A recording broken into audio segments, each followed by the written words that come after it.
Whether you've watched or listened or read about it or all of those, you have joined a jubilant global community in celebrating the latest feel-good news story. Carol Makita spoke with an expert in human psychology and joins us with the reasons we literally wait for such events. Carol. Bruce, this kind of excitement happens every couple of years, perhaps even more now with our access to global technology. But it is an interesting phenomenon because for a time, all of the negatives in our lives seem to disappear. We simply want to be part of the good news.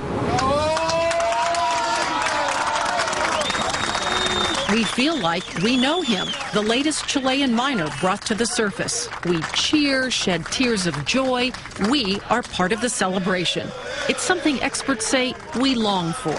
People whose lives we care about, regardless of their social, economic, political circumstances, we care about them as fellow humans.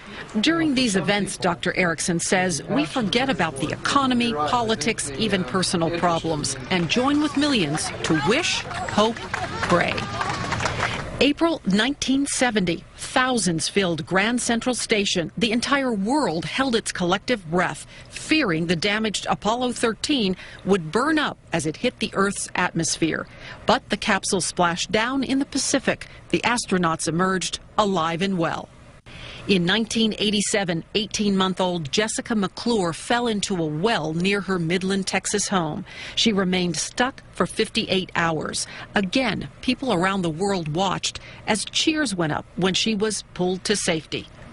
And who can forget the miracle on the Hudson? Birds knocked out the engines of U.S. Airways Flight 1549, but all on board survived the landing in the river. We're interested in each other's welfare. It just says something about the fact that maybe the world is smaller than we have previously thought that it really was. Technology brings us together, puts us there, watching the stories that touch our hearts. You have no idea, where they're from, their culture, what their political views are. You don't care. You're just glad they're alive, and because they're a human being just like you, and you celebrate that. That's the kind of story that makes you feel good. Now, there is a physical side to this as well. Many are experiencing the group adrenaline rush. They said they were determined not to go to sleep yesterday until all of the miners have surfaced. It's called solidarity. Bruce and Dee Dee.